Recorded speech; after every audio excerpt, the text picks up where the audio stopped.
So why failure should push the story forward, not end it in Dungeons and Dragons. All right, welcome back to the DM and Friends. I am DM Angelo, and today I'm going to talk about failure.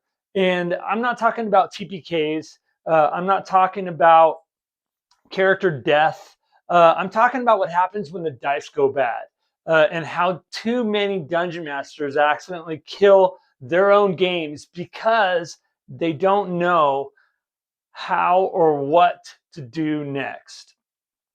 By the way, guys, this is part of my How to Be a Better Dungeon Master series. I have a big playlist of videos that I put together, and I hope you guys like them.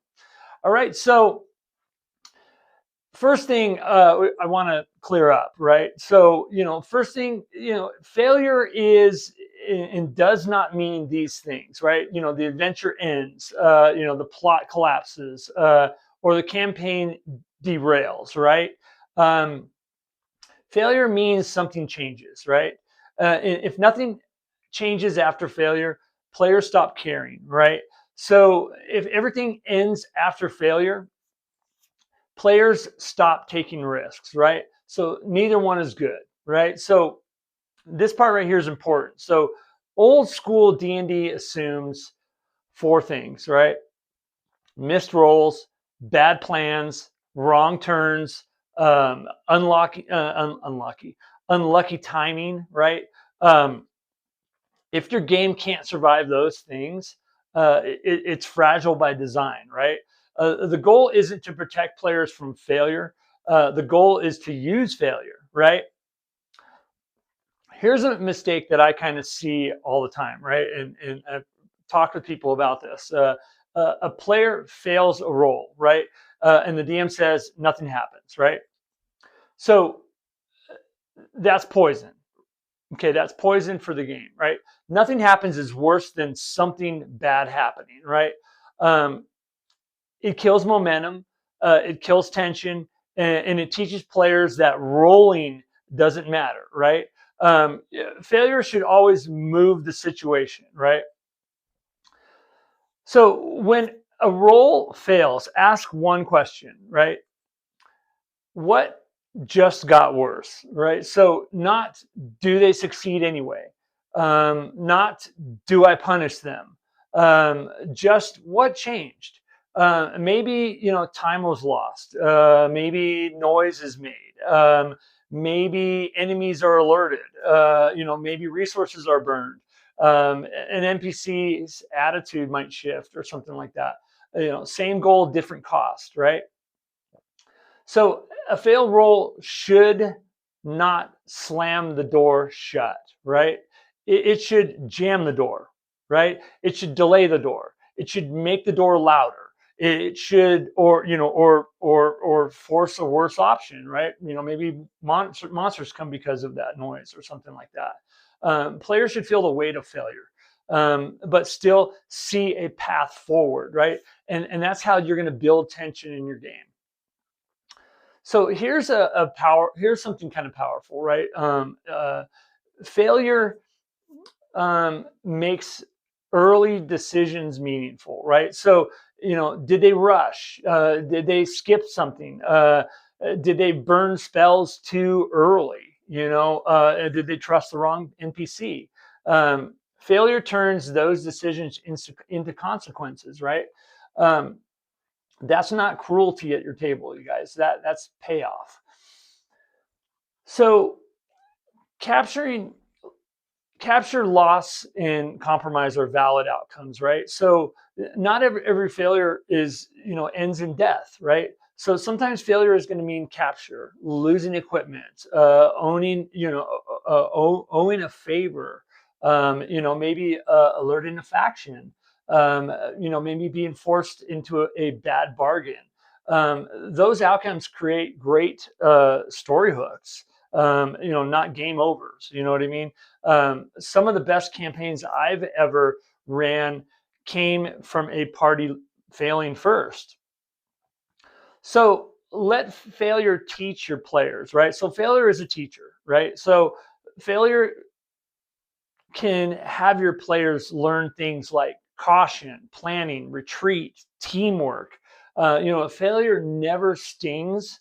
They're going to stop trying. Your players are going to stop trying. You want players to learn and not to freeze. So as a DM, don't walk back your failures, right? Or the failures. This is important, right? Once failure happens, don't undo it.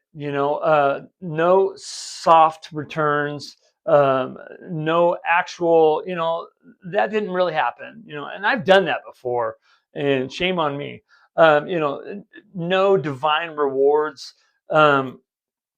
The world needs to feel honest. Remember, I've talked a lot about this with different videos, but consistency builds trust, and even when the outcome, hurts. So DMs use failure to change the world. Failure shouldn't just affect the party, right? It should affect the world. Like, enemies prepare, rumors spread, fractions respond, locations change. The world remembers failure. And that's what gives your campaign life and credibility. So here's a talk about death, right? So death is still on the table. It's just not every time, right? So let's be clear, death matters, right? In the game, death should be possible. Death should be a threat. Death should be respected, but it shouldn't be the only consequence that you use, right? It should be, it shouldn't be the only outcome. You know what I mean? If every failure risks a TPK, players become timid also, or reckless. So neither is interesting. All right, you guys. Well, my final thought on this, failure is not the opposite of fun, right? So use failures to your benefit at your table. And try to put an oomph into failure. Try to think of different things, not just nothing happens or death happens. Bring other avenues into this. Failure is a fuel. It's going to create that tension, consequences, learning, and story momentum. If your game can still survive failure, your campaign will feel alive. All right, you guys. Well, that's my take. If you got a great story where the party failed on a goal or a situation or a dice roll or something like that, and the campaign got better because of it, drop me a note in the comments. I'd love to hear from you guys about this, because I think this is a big thing for DMs. Some DMs freeze up, and then it affects the whole table. Yeah, failure at a door. Maybe that brings wandering monsters, not just, oh, nothing happens. You know what I mean? All right, you guys, remember to like, subscribe, all that good stuff. I am DM Angelo. This is the DM and Friends, and this is my series on how to be a better Dungeon Master. If you like this comment, you guys, like I said, like, subscribe, all that great stuff. And if you also would like to join the club here, join the community even more by supporting me, consider becoming a member of the channel, because it really does help with this channel so much. So, and I really appreciate you guys that are members. It's such a blessing. All right, you guys, until next time, take care of each other. Keep gaming. God bless. Love you guys. Game on. Bye-bye.